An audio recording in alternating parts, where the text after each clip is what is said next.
Jésus est le Christ, loin, celui qui avait le Saint-Esprit. Et il voulait donner son aval à l'Église. Et il leur dit, je vais vous donner mon esprit. Je le déposerai sur vous. C'est pourquoi le Saint-Esprit est le plus grand signe qui nous indique que nous sommes les enfants de Dieu. Alléluia.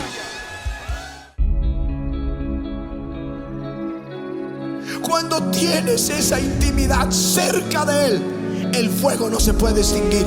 El fuego no se puede extinguir.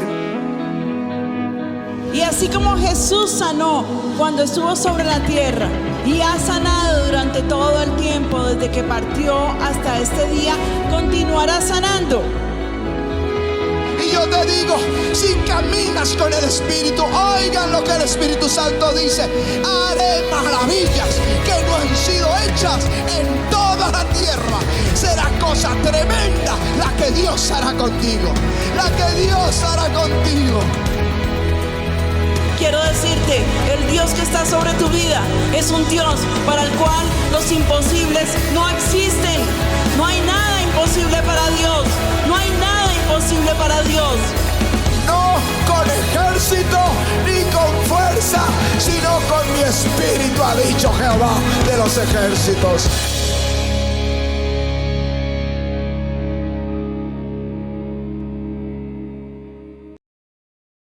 À la croix du calvaire, Jésus n'est pas seulement mort pour nos péchés, mais il l'a fait aussi pour nous guérir de toutes nos douleurs. Par sa meurtrissure, nous avons été guéris. Il a sa jambe gonflée depuis longtemps. Il ne sait pas ce que c'est. Les médecins pensent que c'est la goutte. Regarde comment sa jambe est gonflée. Il a de la difficulté pour marcher. Ça m'empêchait de bien travailler et de me déplacer, de monter les escaliers chez moi, d'être au courant des activités de mes enfants. Il est venu parce qu'il avait un rendez-vous avec Juan Sebastián. Il s'est décidé de rester. Et au moment de la prière, le pasteur a donné la parole. Il touche quelqu'un qui boite, qui sent que sa vie se détériore, qui chute, et encore une fois de plus, il t'a donné la force pour marcher. Il a senti la guérison. Il peut marcher déjà. Peux-tu marcher sur les béquilles? Allez, cours jusqu'ici. Allez, ça c'est la puissance du Saint-Esprit dans ce lieu. Quelqu'un qui lui donne la gloire, reçois-moi ici quelques frères et que quelqu'un d'autre le reçoive. La mère de ce petit, ici, nous raconte qu'il avait un virus terrible. Il avait une très forte fièvre et pendant le service des miracles, il a dit « Maman, je me sens bien !» Elle est montée sur l'estrade, les médecins lui ont pris la température et l'enfant va bien. Il est normal. As-tu senti quand Jésus t'a touché? Oui, j'avais beaucoup de douleurs et je ne savais pas ce que c'était. Allez, Aviamento, c'est la puissance de Jésus-Christ. Cette jeune fille nous raconte qu'elle avait une tumeur sur les aisselles. Depuis 3 jours, elle avait la tumeur là sur les aisselles. C'était pas pour la déranger, elle se faisait mal. Et au moment de la réunion, c'est une tumeur qu'il y a là, sous les selles, chez une femme.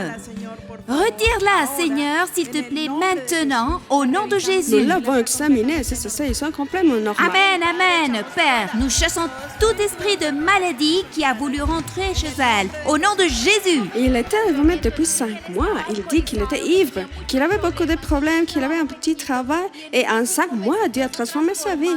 Il a restauré sa famille. Il étudie. Il avait un petit travail. Il dit qu'aujourd'hui, il a été nommé coordinateur de la zone où il travaillait, avec un salaire auquel il ne s'attendait pas. Et en plus de ça, et pour les changements qu'il a vécu, toute sa famille vient aujourd'hui à l'église. Amen, alléluia, oui, de la famille. Mettez-vous debout. Ici, vous avez un nouvel homme réformé par Dieu. Et les choses qui vous attendent sont impressionnantes. Crois au Seigneur et tu verras sa gloire. Alléluia.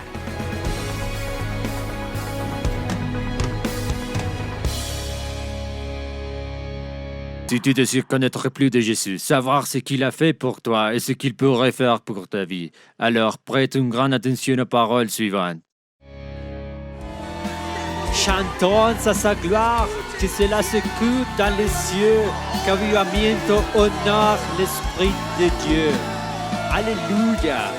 Merci Seigneur. Tu sais, avec cela, tu peux te rendre compte que la parole de Dieu ne ment pas.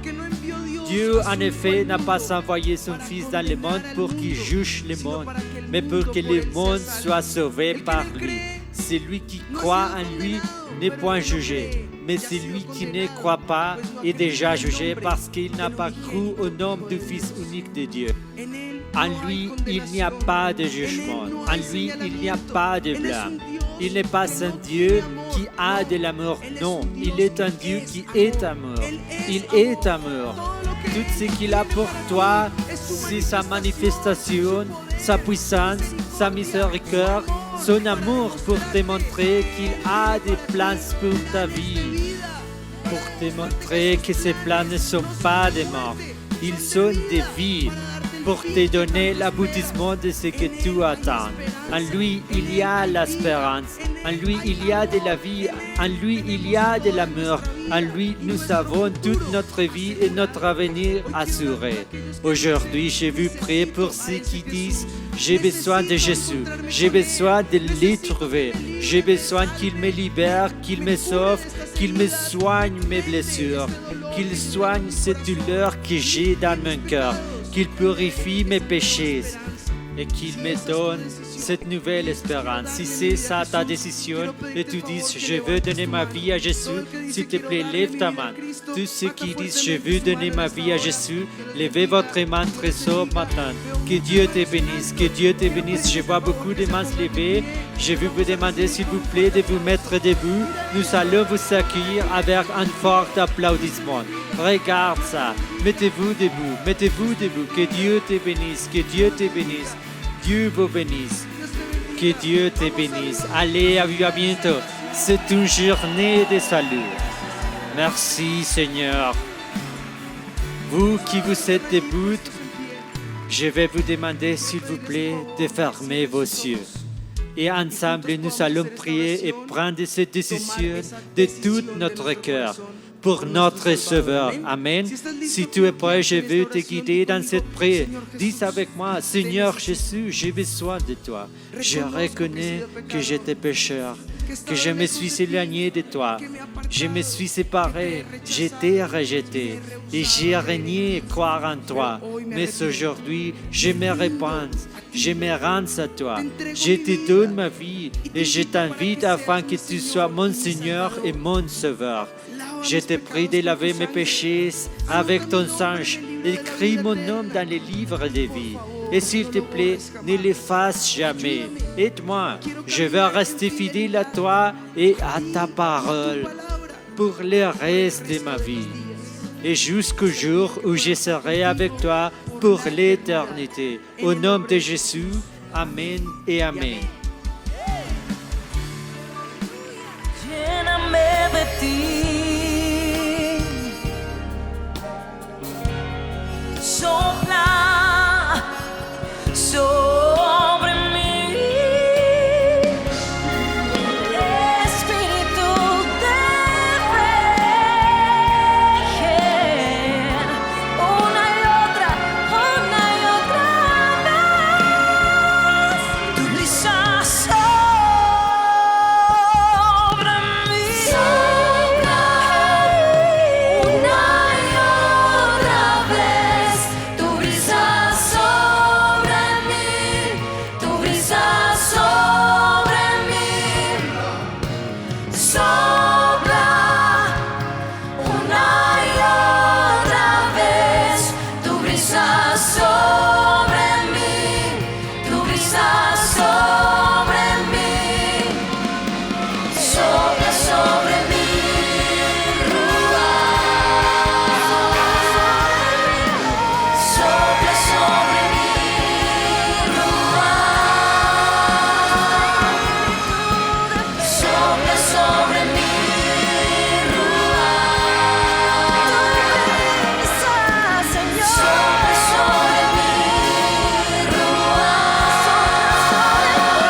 Dans ce qui suit, tu écouteras une puissante prédication qui édifiera ta vie et te donnera la conviction dans ton âme que le Seigneur combattra toujours pour toi.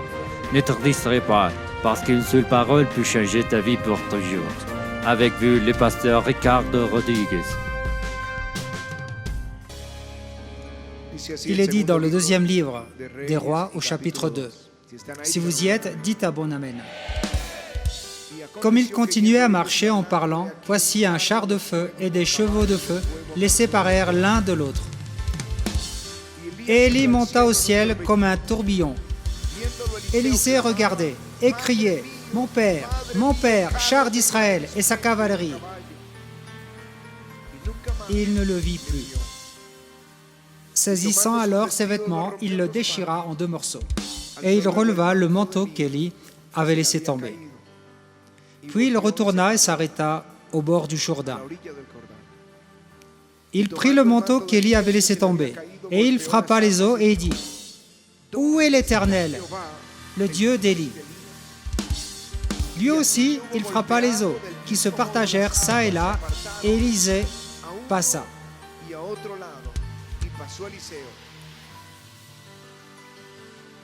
Les fils des prophètes qui étaient à Jéricho, vis-à-vis, l'ayant vu, dirent, « L'esprit d'Élie repose sur Élisée. » Et ils allèrent à sa rencontre, et se prosternèrent contre terre devant lui. Amen et Amen.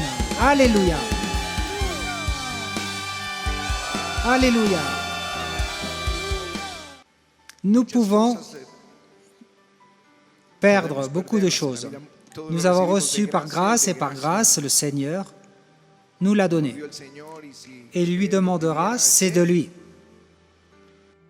Mais il y a 2 choses dans ma vie que je ne voudrais jamais perdre.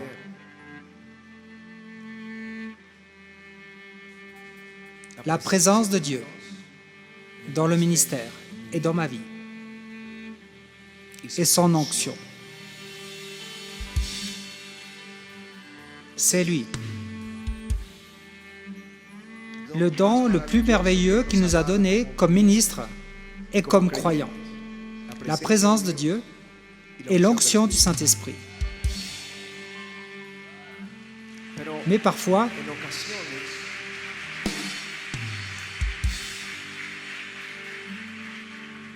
tout comme l'huile est un type du Saint-Esprit,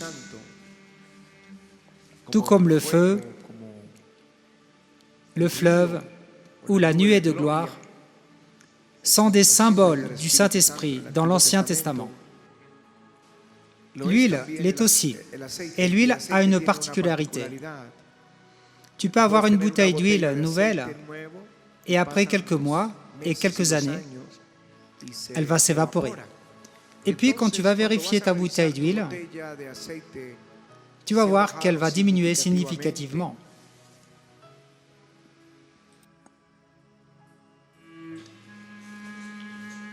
Et quand tu la sens, elle a déjà un arôme rance.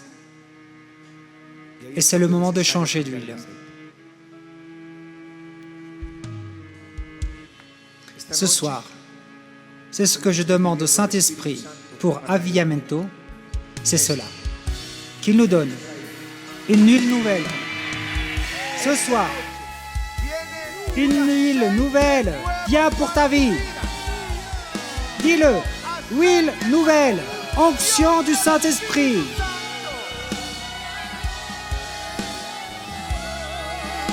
Alléluia. Je vais essayer de vous guider durant l'enseignement, dans le contexte. Je ne sais pas si vous avez remarqué ces groupes qui s'appelaient les fils des prophètes. Ces groupes de prophètes, il paraît qu'ils avaient été fondés par le prophète Samuel quelques années en arrière. Et on les appelait compagnie des prophètes. Et quand Samuel est allé oindre Saül comme roi d'Israël, il lui dit, tu vas au chemin. Il devait retourner à son pays, le pays de Benjamin. Là-bas, en descendant, tu rencontreras une compagnie de prophètes. Et quand tu la rencontreras, l'Esprit de Dieu va venir sur ta vie. Fais ce que tu trouveras à faire, car Dieu est avec toi. C'était les compagnies des prophètes. Et il semblait qu'Élie avait instauré plusieurs de ces communautés. Ceux-ci étaient des personnes qui vivaient dans de petites communautés. Les gens qui se sont détournés de l'adoration de Baal. Et ils ont formé ces groupes qu'on appelait les fils des prophètes, parce qu'ils avaient face à eux un leader, un prophète ou un avec le roi de Dieu, avec l'Esprit de Dieu sur sa vie. Et tous ces fils de prophètes savaient qu'Élie allait être enlevé, que Dieu allait le prendre. Sais-tu que l'Éternel enlève aujourd'hui ton maître au-dessus de ta tête? Et Élisée était confronté à une bataille. Il voulait la double onction. Je ne sais pas combien d'entre vous ont la même bataille aujourd'hui, mais il voulait la double onction, une double portion d'esprit qui était sur Élie. Élie allait être enlevé. Élie avait le roi de Dieu. Élisée voulait cette même onction. Mais il n'avait pas la Bible comme nous l'avons aujourd'hui. Non. Il avait les livres précédents. Si vous prenez vos Bibles et regardez dans les passages où vous êtes, il y a très peu d'histoire. Cependant, il avait la mémoire du livre du numéro 11 où l'Esprit de Dieu est venu sur les 70 anciens pour une promesse que Dieu avait faite à Moïse.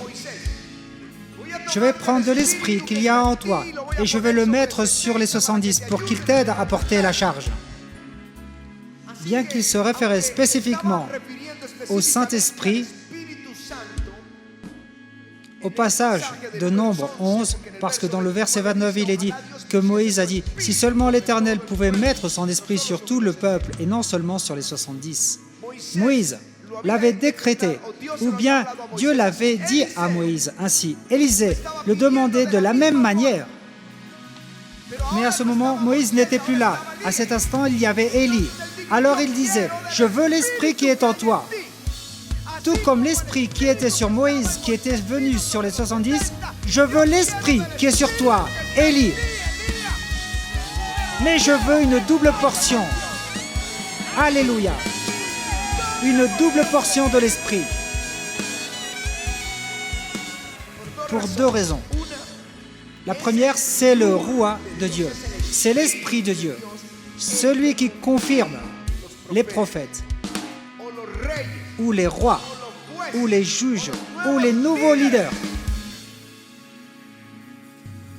Ils avaient besoin du roi de Dieu, comme Josué l'avait eu. Il en avait besoin, parce qu'il connaissait la parole prophétique que Dieu avait donnée à Élie dans 1 Roi 19 qui dit « J'ai choisi Élisée comme prophète à ta place. » Mais il était à cette école, et à ce moment, Élie s'en allait. Et Élisée savait qu'il était appelé. Et la seule manière de confronter un appel dans un pays qui avait des tendances païennes était d'avoir le roi de Dieu sur sa vie, avec le Saint-Esprit.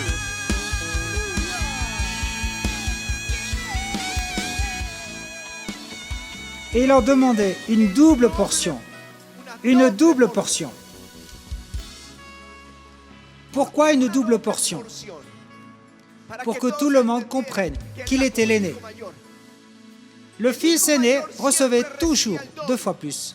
L'héritage était donné en double au fils aîné, 2 fois de plus que les autres. Et il disait, j'ai besoin d'une double portion. J'ai besoin d'une double portion pour que les fils des prophètes de Jéricho et de Bethel et du royaume du Nord comprennent que Dieu m'a appelé comme prophète à la place d'Élie. Alléluia. Et quand il frappa les eaux, il demanda au Jourdain de s'ouvrir. Ou bien il attendait que le Jourdain s'ouvre. Il y a une typologie ou un symbole avec ce qui s'est passé avec Josué. Parce que Dieu avait ouvert la mer Rouge à Moïse. Et les gens disaient à Josué, nous te suivrons si Dieu est avec toi. C'est alors que Dieu soutint Josué et ouvra le Jourdain afin que le peuple puisse traverser. Il avait besoin de cela, un signe pour lui et pour les prophètes, que le Jourdain s'ouvre. Alors il dit, « Où est l'Éternel, le Dieu d'Élie ?» Et il frappa les eaux avec le manteau et le Jourdain s'ouvra. Vraiment, il avait besoin d'une confirmation pour lui-même. « Seigneur, confirme que je suis le prophète que tu as appelé. » Et il frappa les eaux. Et le Jourdain s'ouvra. Et qu'est-ce qui s'est passé immédiatement? Les fils des prophètes disaient, « L'esprit d'Élie repose sur Élisée. » Et ils s'en allèrent à sa rencontre en se prosternant, en reconnaissant, « Tu es le nouveau prophète de Dieu. » Alléluia. Maintenant, je ne sais pas si tu comprends ça, mais c'est ce que Jésus a fait. Jésus est le Christ, loin, celui qui avait le Saint-Esprit. Il voulait donner son aval à l'Église. Et il leur dit, « Je vais vous donner de mon esprit. Je vais le mettre sur vous. » Donc, le Saint-Esprit est le plus grand signe qui nous dit que nous sommes les enfants de Dieu. Alléluia. Alléluia.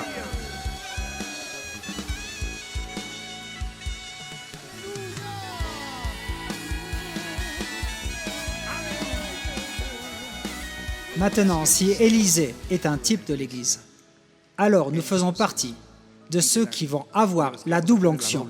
Qui sont ces personnes? La première chose que tu dois savoir, c'est pour ceux qui sont appelés. Dis avec moi, qui sont appelés.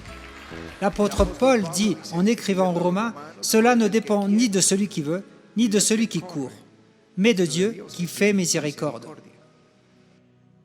C'est un appel. Ce n'est pas que tu cours, ce n'est pas un bénévolat.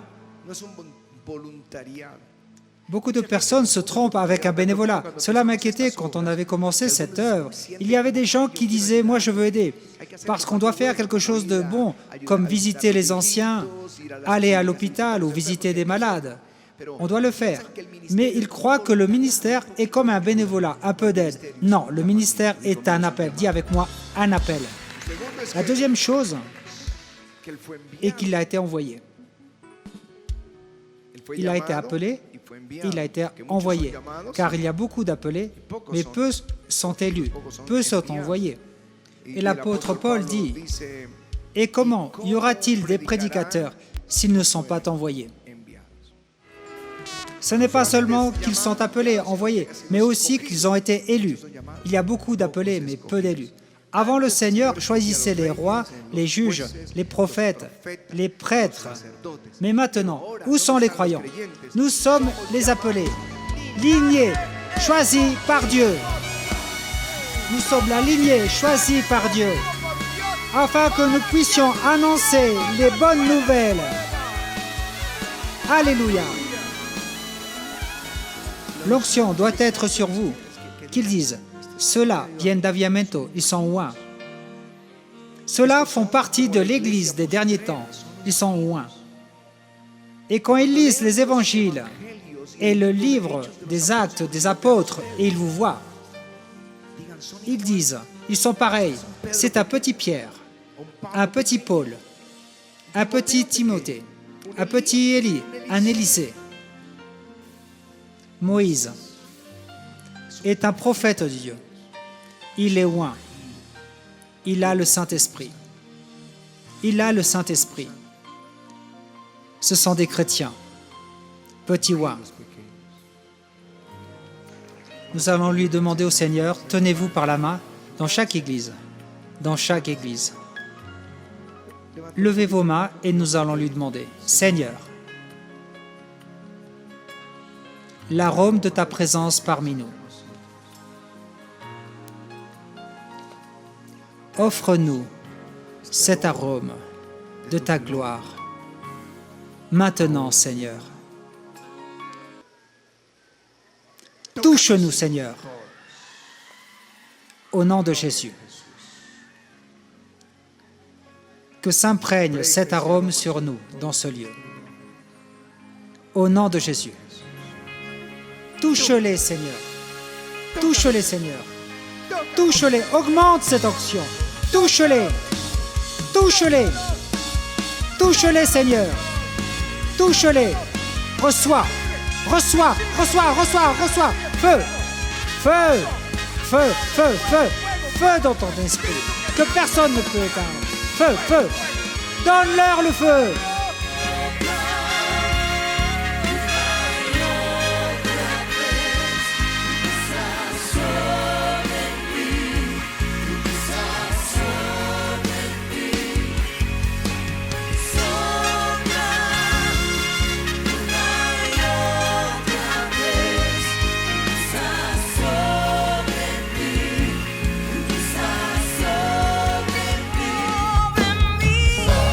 Lève tes mains à lui.